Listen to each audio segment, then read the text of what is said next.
आपको ठाकुर साहब से जो 5-5.5 करोड़ रुपए लेने हैं वो हमारा बैंक आपको दे देगा। 5 करोड़ नहीं 25 करोड़ हैं।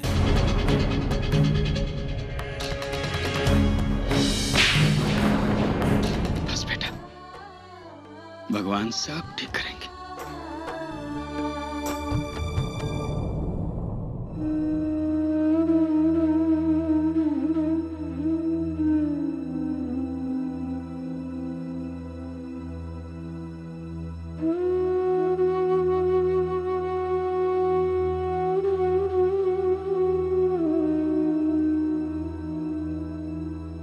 अच्छा हुआ तुम आ गए राघव। तुम ना आते तो हम आते तुम्हारे पास माफी मांगने के लिए।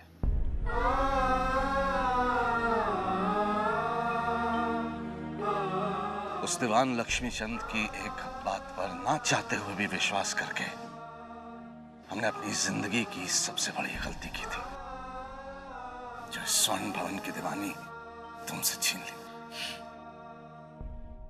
आपने ये दीवानी छीनी तभी तो ये रिश्ता मिला।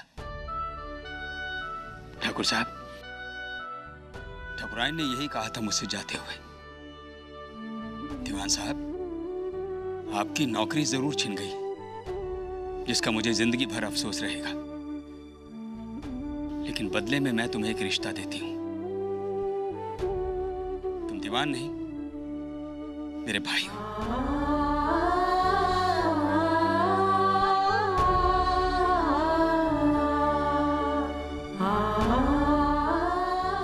आज से मैं तुम्हें राघव भैया कहूंगी। सच मानिए ठाकुर साहब, इतनी बड़ी तरक्की किसी भी संस्थान में किसी भी नौकर को कभी नहीं मिली होगी। मैं खुश हूं ठाकुर साहब। नौकरी गई, बहन मिल गई, भांजे भांजियां मिल गई।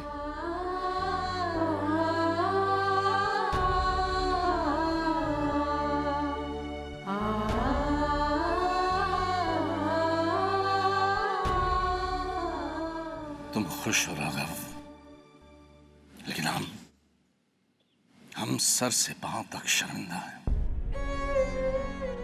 आज भी अपनी उस एक गलती के लिए। हो सके तो हमें माफ कर देना।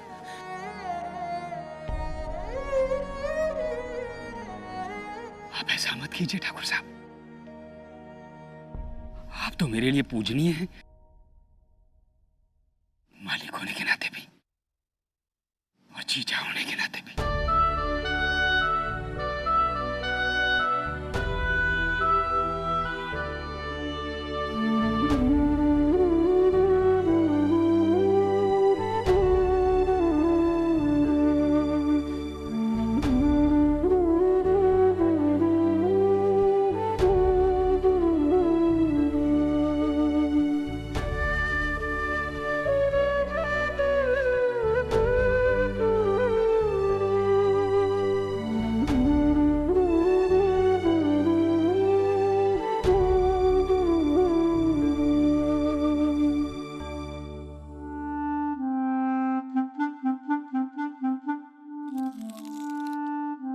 दीवान साहब, आपको क्या लगता है बैंक ठाकुर को लोन दे देगा? मुझे तो नहीं लगता। अच्छा, अगर ठाकुर को लोन मिल भी गया तो हम तो फायदे में ही है ना। 5 की जगह 25 करोड़ मिल जाएगा।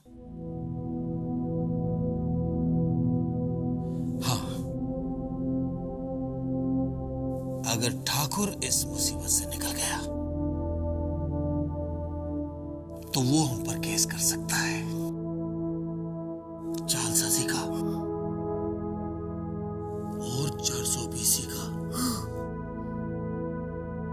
क्या हुआ, आप कुछ बोल क्यों नहीं रहे हो?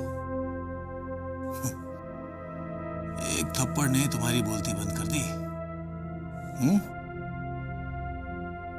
अरे अभी तो ठाकुर के साथ हमारी लंबी लड़ाई है। दीवान साहब, लगता है ठाकुर ने पुलिस भेज दी मुझे पकड़ने के लिए।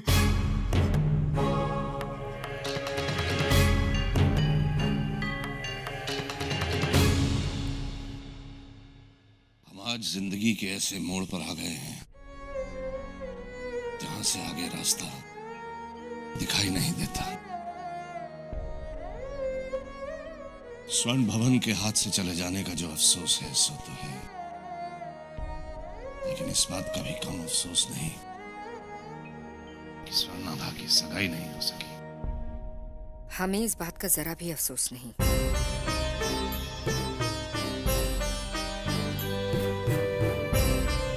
अच्छा हुआ सगाई नहीं हुई। उन लोगों की असलियत तो सामने आई। उन्होंने रिश्ता हमसे या हमारी बेटी से नहीं, स्वर्ण भवन से किया था। शायद आप ठीक कह रही हैं, पर वो खानदानी लोग थे। अगर खानदान गुण और संस्कार नहीं देता तो उसका होना या ना होना बराबर है।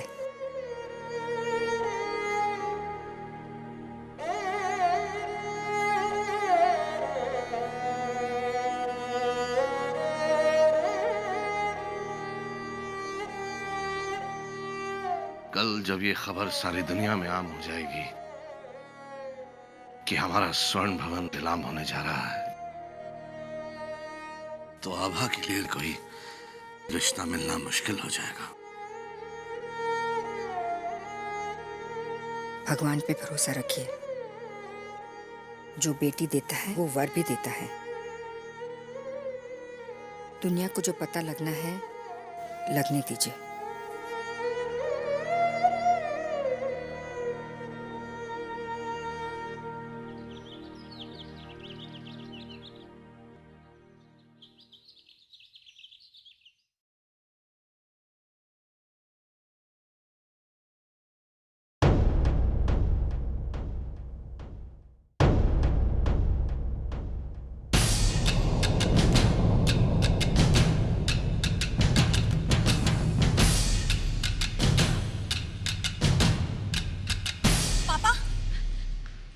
स्वर्ण भवन की न्यूज़ पढ़ी? वही देख रहा हूँ। पापा, स्वर्ण भवन का ऑक्शन हो रहा है। शहर का वो भवन जिसके पीछे 100 साल की हिस्ट्री है। पापा, पापा, वो सेल होगा ना? पापा, हम ये भवन खरीदेंगे।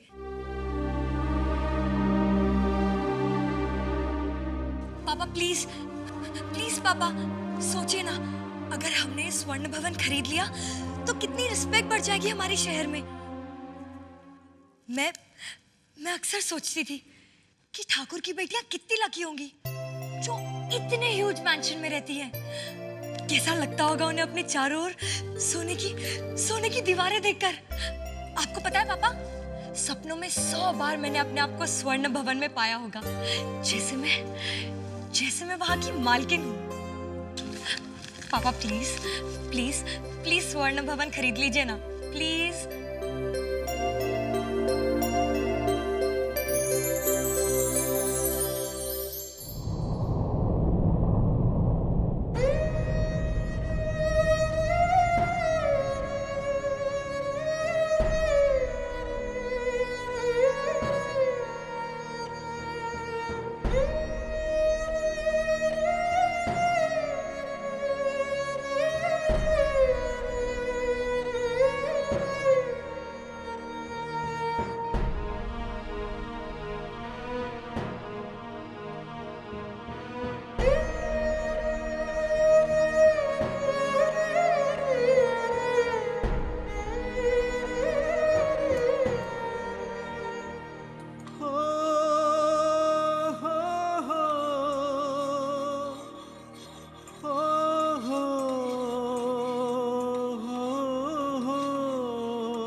चाय।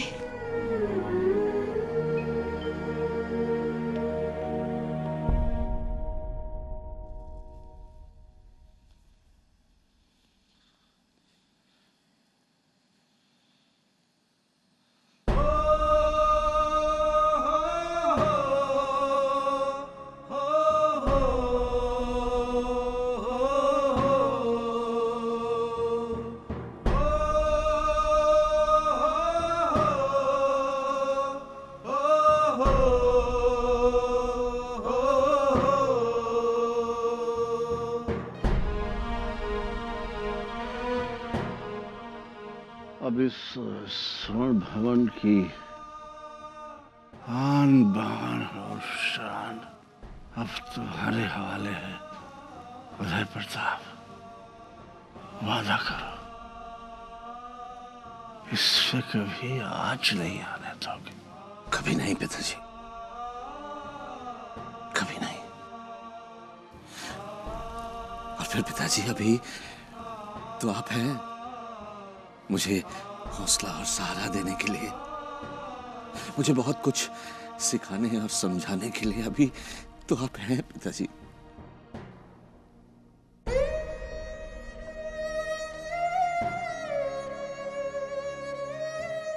बहुत कुछ आपसे सीखना और समझना रह गया था पिताजी।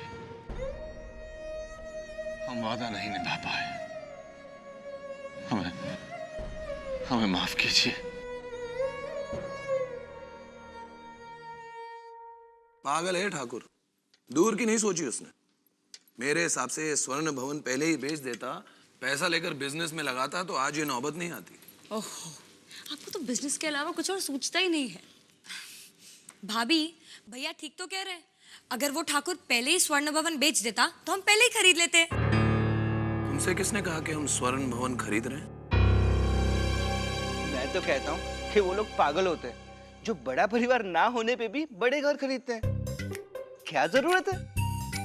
एक आदमी को रहने के लिए जगह ही कितनी चाहिए? एक कमरा बस। तुमने मेरी बात का जवाब नहीं दिया कनिका।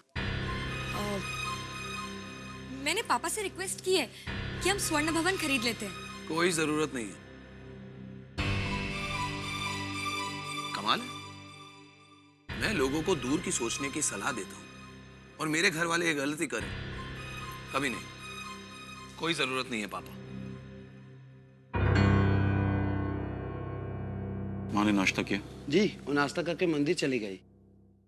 पापा, आप भैया की बात मत सुनिएगा, ऐसा मौका बार बार नहीं आता। भाभी, जरा टोस्ट पास करना। बिजनेस में पैसा लगाएंगे तो वो हमें मुनाफा देगा, और ये स्वर्ण भवन क्या देगा हमें? रिस्पेक्ट, जो पैसे से नहीं खरीदी जा सकती, राइट? इज्जत बहुत बड़ी चीज होती है, ये बहुत कुछ करवाती है इंसान से।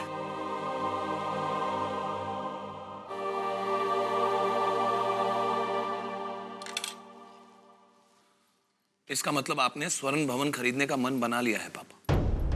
मन बड़ी खतरनाक चीज होती है, कई बार ये काबू में नहीं रहता। मैं तो कहता हूँ जो भी करना, करने से पहले करण से भी पूछ लेना। वो छोटा सही पर है समझदार, और अब तो वापस भी आ रहा है ना लॉ खत्म करके दिल्ली से। कोई जरूरत नहीं है किसी से भी कुछ भी पूछने की पापा। ये डेड इन्वेस्टमेंट है, कोई जरूरत नहीं है इन्वेस्टमेंट करने की। Excuse me.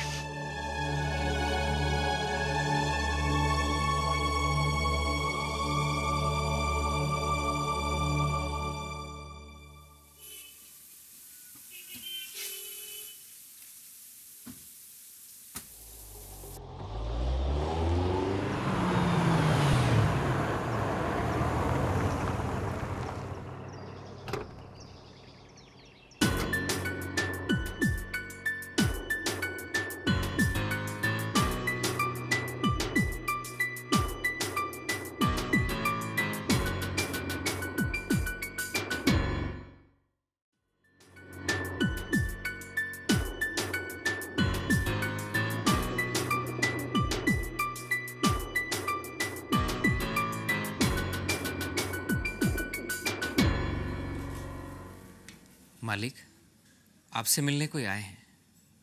हमसे मिलने? कौन है? नाम तो नहीं पूछा।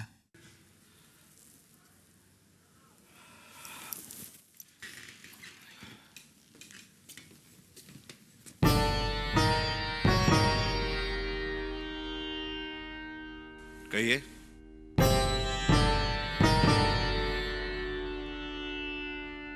आज पेपर में स्वर्ण भवन के बारे में पढ़ा।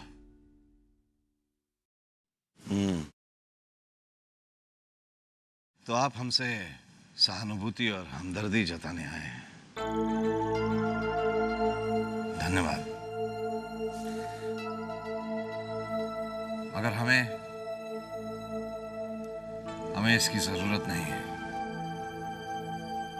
मैं सिंपैथी या हमदर्दी जताने नहीं आया हूं ठाकुर साहब, मैं तो सिर्फ आपकी हेल्प करने आया हूं। मतलब? मैं न्यूज़पेपर से सब बात जान गया हूं। आपने यशोधर नाम के किसी महाजन से 5 करोड़ रुपए लिए थे।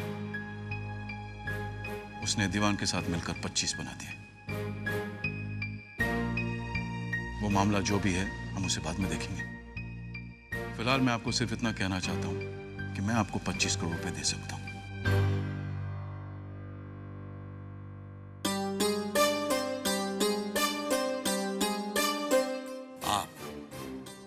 हमें 25 करोड़ देंगे? जी हाँ, वो भी बिना किसी तकाजे या ब्याज के। पर आप ऐसा क्यों करेंगे? क्योंकि मैं नहीं चाहता कि ये स्वर्ण भवन नीलाम। हम कुछ समझ नहीं पा रहे हैं। आप क्यों ऐसा चाहते हैं? क्यों आप बिना किसी शर्त के हमें 25 करोड़ दे रहे हैं? आप हैं कौन? आपको याद होगा ठाकुर साहब, आपके पिताजी के पास एक ड्राइवर था, राम प्रसाद, जिसे नौकरी छोड़ने पर मजबूर कर दिया गया था। हाँ था तो। मैं उन्हीं का बेटा हूं, एडवोकेट जगमोहन प्रसाद।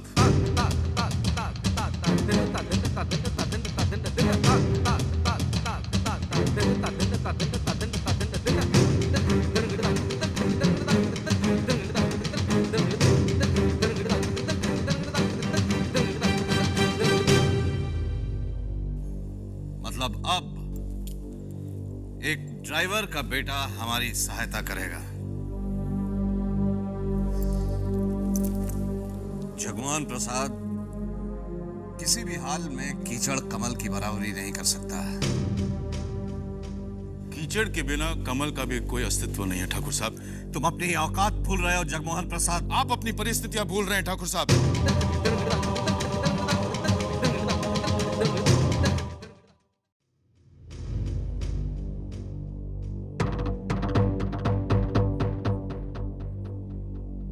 मैं आपकी मदद इसलिए करना चाहता हूं क्योंकि स्वर्ण भवन से मेरा भी कोई रिश्ता है।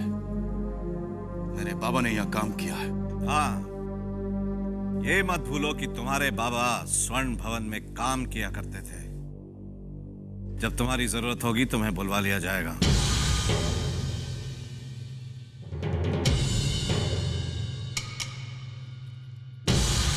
बाहर दरवाजे पर दरबान खड़ा है, उसे अपना नाम पता दे देना। अब तुम जा सकते हो।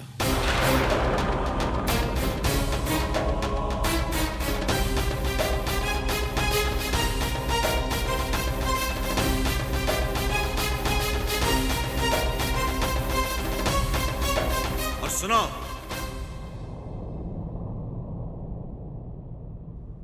आइंदा अगर आना हो तो पहले समय लेकर आना।